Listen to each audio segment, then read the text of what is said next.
नमस्कार, मैं हूं नीलू और आपके साथ। देश में कोरोना केसेस काफी बढ़ रहे हैं। ऐसे में मास्क सबसे बड़ा हथियार है। हम आपसे बराबर अनुरोध कर रहे हैं कि आप मास्क पहनिए। इसको लेकर न्यूज़ 18 ने एक मुहिम भी शुरू की है, मास्क पहनो इंडिया। आप खुद से ये जरूर ये प्रण लीजिए कि जब तक ये महामारी है आप मास्क नहीं उतारेंगे। चलिए अब शुरू करते हैं खबरों के सिलसिले को और सबसे पहले बात करते हैं बकरीद की। तो पूरे देश में आज बकरीद मनाई जा रही है। हालांकि कोरोना के चलते पिछले साल की तरह इस बार भी उत्साह कम नजर आ रहा है। उधर कुर्बानी और नमाज के लिए राज्य सरकार की ओर से विशेष एडवाइजरी जारी कर दी गई है। इसके तहत ईदगाह में सिर्फ 50 लोग ही एक साथ नमाज पढ़ पाएंगे। साथ ही नमाज के बाद एक दूसरे से गले मिलने से परहेज करने की भी सलाह दी गई है। इस्लामिक सेंटर ऑफ इंडिया ने भी नमाज के लिए एडवाइजरी जारी की है, जिसमें लोगों से खास एहतियात बरतने की अपील की गई है। और अब हम आपको अहमदाबाद, अमृतसर, दिल्ली की 3 तस्वीरें दिखा रहे हैं। अहमदाबाद में कोरोना गाइडलाइंस के साथ नमाज पढ़ी जा सकेगी। अमृतसर के ईदगाह में नमाज पढ़ी गई और इस दौरान भारी भीड़ मौजूद रही। दिल्ली के जामा मस्जिद में भी कोरोना नियमों के साथ नमाज अता की गई। जामा मस्जिद में भी कोविड गाइडलाइन के साथ नमाज पढ़ी गई। इस दौरान जामा मस्जिद पूरी तरह से खाली दिखाई दिया। तो 3 तस्वीरें अहमदाबाद, अमृतसर और दिल्ली की, जहां पर कोरोना के नियमों के साथ नमाज अदा की गई है, लेकिन अमृतसर में थोड़ी भीड़ देखने को मिली। थर्ड वेव आने के पेश नज़र एहतियात बहुत ज़रूरी थी। गवर्नमेंट ने जो इंस्ट्रक्शन दी और जो हिदायत जारी की, उसको मैं समझता हूँ कि पूरे हिंदुस्तान में फॉलो किया गया। इसी तरह जामा मस्जिद जो पूरी तरह भरी रहती थी, बाहर भी हज़ारों लोग हुआ करते थे। हमने भी यही तय किया कि हमें भी इसको एहतियात रखनी है और एक मिसाल पेश करनी है और दूसरों को मैसेज भी देना है कि जामा मस्जिद को आम नमाजियों के लिए बंद रखकर सिर्फ वही लोग नमाज अदा करें जामा मस्जिद में रहते हैं, जामा मस्जिद कम्प्लेक्स में। तो आज भी यहाँ तकरीबन 15-20 लोगों ने ही ईद उल अज़हा की नमाज अदा की। और मैं दुआ करता हूँ कि खुदा ये जो तीसरी लहर और थर्ड वेव का जो इम्कान है, उससे मुल्क को ही नहीं बल्कि पूरी दुनिया को और पूरी इंसानियत को महफूज रखे। पूरे मुस्लिम बहन भाइयों को और हिंदू समाज को सबको ईद उल अज़हा की मुबारकबाद देता हूँ। और ये ईद उल अज़हा का अच्छा त्यौहार है ना। हम लोग बकरा ईद के दिन कुर्बानी का त्यौहार मनाते हैं। ये पूरी कोरोना की गाइडलाइन मतलब ये है कि रखी है हमने, उसका एहतियात रखा है पूरा। और मस्जिदों में 4-5 लोगों ने नमाज़ पढ़ी है, कुछ मस्जिदों में 10-12 पढ़ी होगी, बाकी लोगों ने घरों में पढ़ी है नमाज। तो ईद के मौके पर राष्ट्रपति रामनाथ कोविंद ने भी देशवासियों को मुबारकबाद दी है। सभी देशवासियों को ईद मुबारक। ईद उल जुहा प्रेम, त्याग और बलिदान की भावना के प्रति आदर व्यक्त करने और समावेशी समाज में एकता और भाईचारे के लिए मिलकर कार्य करने का त्योहार है। आइए हम कोविड-19 के बचाव के उपाय अपनाते हुए समाज के हर वर्ग की खुशहाली के लिए काम करने का संकल्प लें। और प्रधानमंत्री ने भी ट्वीट किया है, ईद मुबारक लिखा है। साथ ही उन्होंने ट्वीट करते हुए लिखा कि ईद उल जुहा की मुबारकबाद।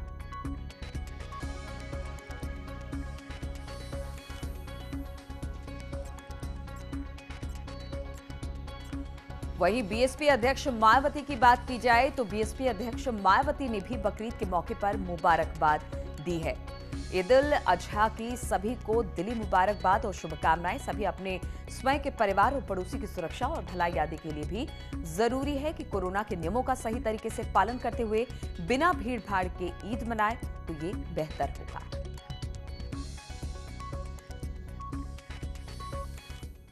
और उत्तर प्रदेश में बकरीद को लेकर क्या रौनक है, ये बताने के लिए हमारे साथ हमारे 4 सहयोगी जुड़ आए हैं।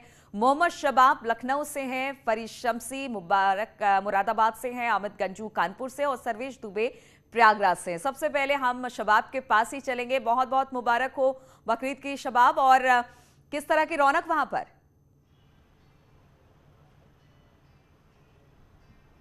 बहुत शुक्रिया नीलू, और हमारे सभी दर्शकों को ईद की ढेरों शुभकामनाएं। और चूंकि कोविड का समय है लिहाजा ईद के लिए थोड़ी सी रौनक कम है। इस समय हम लोग ऐशबाग ईदगाह में हैं और ऐसा बहुत कम देखने को मिलता है। कोविड ने सारी चीज़ों को बहुत फीका किया है। इन जगहों पर पाँव रखने की जगह नहीं मिलती थी, लेकिन मैदान पूरी तरीके से खाली हैं। बाएं तरफ कैमरामैन आपको दिखाएंगे, जो मेन गेट है वहाँ पर ताला डाल दिया गया है। किसी भी आम नमाजी को अंदर नहीं आने दिया जा रहा है। बहुत सेलेक्टिव लोगों को ही नमाज पढ़ने की इजाज़त दी जा रही है। लोगों से लगातार अपील भी की जा रही थी कि लोग अपने घरों में ही नमाज पढ़ें। और ईदगाह की तरफ से, मौलाना खालिद रशीद की तरफ से, राज्य सरकार की तरफ से कोरोना को लेकर के गाइडलाइन जारी की गई थी, एडवाइजरी जारी की गई थी कि लोग अपने घरों में ही नमाज पढ़ें। बहुत चुनिंदा मस्जिदें ही खुली हुई हैं, जैसे लखनऊ की ईदगाह खुली हुई है, लेकिन जो शियों की सबसे बड़ी मस्जिद है आसिफी मस्जिद, जहां पर मौलाना कल्बे जवाद नमाज पढ़ाते थे जुमे की और ईद की, वो बंद रखी गई है। कल्बे जवाद की तरफ से ऐलान किया गया है कि लोग अपने घरों में ही नमाज पढ़ें। मौलाना कल्बे जवाद खुद ऑनलाइन नमाज पढ़ाएंगे और लोगों से जो है अपील कर रहे हैं कि वो लोग अपने घरों में पढ़ें। इसी तरीके से खालिद रशीद साहब ने भी ऐलान किया हुआ था कि लोग अपने घरों में ही नमाज को पढ़ें और जो लोग नमाज पढ़ें उसके बाद गले ना मिलें, कोविड प्रोटोकॉल का पालन करें। चूंकि नीलू ईद के इस मौके पर कुर्बानी होती है, त्याग और बलिदान का ये पर्व मनाया जाता है, लिहाजा लोगों से भी इस बात की अपील की जा रही है कि जो प्रोहिबिटेड जो जानवर हैं, जो प्रतिबंधित जानवर हैं, उनकी कुर्बानी ना की जाए और जो सार्वजनिक जगह हैं वहां पर कुर्बानी ना की जाए, सोशल मीडिया पर फोटो या वीडियो ना डाले जाएं। इस तरीके की तमाम अपील्स हैं और लोग भी इसका पालन कर रहे हैं। सुबह से ही त्यौहार की जो खुशियां हैं वो देखने को मिल रही हैं। हालांकि बारिश भी है, लेकिन इस कोविड प्रोटोकॉल का पूरा पालन करते हुए लोग बिल्कुल ईदगाहों ईद भी में मना रहे हैं। और नमाज ठीक है, कोविड है तो थोड़ी सी ईद फीकी जरूर है, लेकिन कोरोना प्रोटोकॉल का भी पालन करना है। फरीद शमसी भी हमारे साथ मुरादाबाद से जुड़ गए हैं। फरीद, आपको भी ईद की बहुत बहुत मुबारकबाद। और किस तरह से वहां पर लोग ईद मना रहे हैं? जी नीलू, आपको भी और न्यूज़ 18 के सभी दर्शकों को ईद की मुबारकबाद।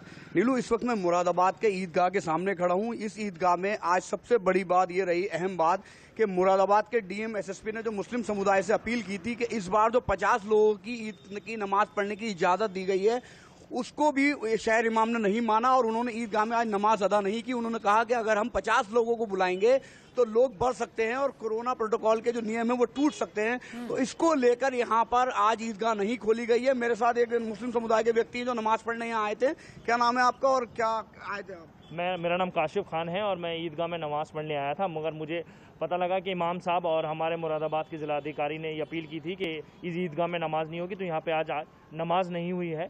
और हम सब ने अपनी स्थानीय मस्जिदों के साथ घरों में जो है ईद उल अज़हा की नमाज़ पढ़ी है और पूरी तरह से कोविड प्रोटोकॉल का हम पालन कर रहे हैं। और इस बार जैसे हम गले मिलते थे, हाथ मिलाते थे, मगर इस बार भी हमने ना गले मिले हैं ना हम हाथ मिलाए। इस अवसर मैं सप्ताह न्यूज़ 18 के साथ साथ मुख्यमंत्री जी को ईद उल अज़हा की मुबारकबाद देता हूं। तो आपने देखा नीलू, जो मुस्लिम समुदाय के लोग हैं उन्होंने भी शहर इमाम की और जिला प्रशासन की, मुख्यमंत्री की जो अपील थी उसका पालन किया है और ईदगाह में नमाज नहीं हुई है और लोगों ने अपने घर के आसपास जो मस्जिदें हैं वहाँ 50 लोगों ने नमाज अदा की है और कोविड प्रोटोकॉल का पूरा पालन किया है। बिल्कुल, तो खुशियां भी मनाएं और सुरक्षित रहकर मनाएं, इसी तरह की अपील हम भी कर रहे हैं। और अमित गंजू भी कानपुर से हमारे साथ जुड़ गए। अमित, हमने फरीद और शबाब दोनों की बात सुनी, वहां तो कोरोना प्रोटोकॉल का पालन हो रहा है, कानपुर में क्या तस्वीर दिख रही है ईद के इस मौके पर? देखिए नीलू जी, पहले तो आपको ईद उल अज़हा के इस त्यौहार की आपके माध्यम से करोड़ों दर्शकों को हार्दिक शुभकामनाएं। कुर्बानी के इस त्यौहार में इस बार सादगी और नियमों का पालन साफ तौर पर देखने को मिल रहा है। इस वक्त मैं कानपुर की ईदगाह में खड़ा हूं। पहले तो हमने कैमरामैन से कहूंगा इस ईदगाह का दृश्य दिखाएं। ये कानपुर की सबसे बड़ी ईदगाह कही जाती है। यहाँ 3.5 लाख से ज़्यादा लोग नमाज अदा करते हैं, चाहे वो बकर ईद हो और चाहे ईद उल अज़हा की बात की जाए तो लोग सब करते हैं। लेकिन यहाँ सिर्फ और सिर्फ ताला जड़ा पड़ा है, अगर देखा जा सकता है ताला लगा हुआ है। और अगर सुरक्षा की बात करें तो सुरक्षा के पुख्ता इंतजाम किए गए हैं, क्योंकि कुर्बानी के इस त्यौहार में सार्वजनिक तौर पर कुर्बानी नहीं होगी, प्रतिबंधित जानवरों की कुर्बानी नहीं होगी, इसका भी विशेष ध्यान रखा गया है। और जहाँ तक मस्जिदों की बात की जाए तो मस्जिदों में जहाँ 50 लोगों की बात की जाए, देखिए इमाम साहब भी शायद आए हैं, हम इन्हीं से जानना चाहेंगे। इमाम साहब इस गाड़ी में बैठे, इमाम साहब, हाँ अभी देखिए इमाम साहब आए और इससे उतर इसलिए नहीं रहे क्योंकि कहीं ना कहीं यहाँ मना हो चुका था कि यहाँ सार्वजनिक तौर पर कोई ईदगाह पे नहीं आएगा, इसका भी विशेष ध्यान रखा गया था। और सबसे बड़ी बात नीलू जी, जो 50 लोगों की संख्या गई, वहाँ लोगों ने देखिए ये इमाम साहब आए हुए और यहाँ से गाड़ी से उतरे भी नहीं, सिर्फ ये देखने के लिए कि कहीं ऐसा तो नहीं कि लोग यहाँ इस ईदगाह पे आके, अगर सामने की मस्जिद की बात की जाए देखिए वहाँ भी ताला लगा हुआ है। यानी कोविड गाइडलाइंस का अब मुस्लिम समाज के लोगों ने भी सबसे अच्छी बात यही है कि जितने भी धर्म गुरु हैं वो लगातार लोगों से यही अपील कर रहे हैं कि आप अपने त्योहार को मनाइए, खुशियां मनाइए, लेकिन कोविड प्रोटोकॉल का खास ख्याल रखिए। और आपने जिस तरह से दिखाया कि इमाम साहब आए, देख कर गए कि सब कुछ ठीक ठाक वहां पर है कि नहीं, बहुत अच्छा मैसेज एक तरह से ये लोगों तक पहुंच रहा है। सर्वेश भी हमारे साथ प्रयागराज से हैं। सर्वेश, वहां पर ईद किस तरह से मनाई जा रही है और जो कोरोना प्रोटोकॉल के पालन की बात हो रही है, गाइडलाइन जारी किया गया है, उसको लोग फॉलो कर रहे हैं? जी, निश्चित तौर पर संगम नगरी प्रयागराज में जो सभी त्यौहार हैं वो गंगा जमनी तहजीब के लिए शहर जाना जाता है, सब लोग मिलजुल कर मनाते हैं। और चूंकि ये ईद उल अजहा यानी बकरीद का जो पर्व है वो कोविड के दौरान पड़ा है, तो राज्य सरकार ने एडवाइजरी जारी की थी और उसी के क्रम में यहाँ पर प्रशासन ने व्यापक सुरक्षा के इंतजाम किए हैं। तमाम लोगों को निर्देश दिया है कि जिस तरह गाइडलाइन है कि एक जगह पर 50 से ज़्यादा लोग इकट्ठे ना हों और ईदगाहों और तमाम मस्जिदों में जो नमाज अदा की जाए वो सोशल डिस्टेंसिंग से और सिर्फ 50 लोग ही हों और उनकी गैदरिंग हो, तमाम जो गाइडलाइन दी गई है उसका पालन कराया जा रहा है। और इस वक्त हम मौजूद हैं चौक इलाके में जामा मस्जिद में। आप देख सकते हैं ये जामा मस्जिद है, यहाँ पर जो नमाज हुई है वो जो सीमित संख्या में लोग हैं, जो इंतजामिया कमेटी के लोग हैं, 10 से 15 लोगों ने यहाँ पर नमाज अदा की है। बाहर भी भारी संख्या में पुलिस तैनात है, डीएम और डीआईजी यहाँ पर मौजूद हैं और इसके साथ साथ तमाम जो मस्जिदें हैं वहाँ भी सुरक्षा बढ़ाई गई है। लोगों से कोविड गाइडलाइन का पालन कराया जा रहा है। क्योंकि ये कुर्बानी का त्यौहार है तो कुर्बानी के त्यौहार को लेकर भी राज्य सरकार ने विशेष गाइडलाइन दी है कि इसमें जो है जो प्रतिबंधित पशु हैं, गौवंश हैं, उनकी कुर्बानी न दी जाए। अगर ऐसा होता है तो उस पर सख्त कार्रवाई की जाएगी, तो उसका भी पालन कराया जा रहा है। और लगातार जो सख्त निर्देश दिए गए हैं उसका असर भी देखने को मिल रहा है। आप देख सकते हैं कि कहीं पर ज़्यादा भीड़ भाड़ नहीं है। आम दिनों में यहाँ पर हजारों की भीड़ होती थी, सड़कों तक लोग नमाज अदा करते थे, लेकिन इस बार जो अपील की गई थी उसके चलते लोग सोशल डिस्टेंसिंग से अपने घरों में नमाज अदा कर रहे हैं और अपना त्यौहार मना रहे हैं। तो कुल मिलाकर ये कह सकते हैं कि जो कोविड गाइडलाइन है, जो प्रोटोकॉल है, बिल्कुल कोविड गाइडलाइन के पालन के साथ ईद का ये त्यौहार मनाया जा रहा है और कहीं ना कहीं मैसेज देने की कोशिश है कि ठीक है, खुशियां कम नहीं होगी, लेकिन चूंकि कोरोना भी है इसलिए उसका पालन करना भी बहुत जरूरी है। एक बार फिर से आप सभी को ईद की ढेरों मुबारकबाद और बहुत बहुत शुक्रिया हमारे साथ जुड़ने के लिए।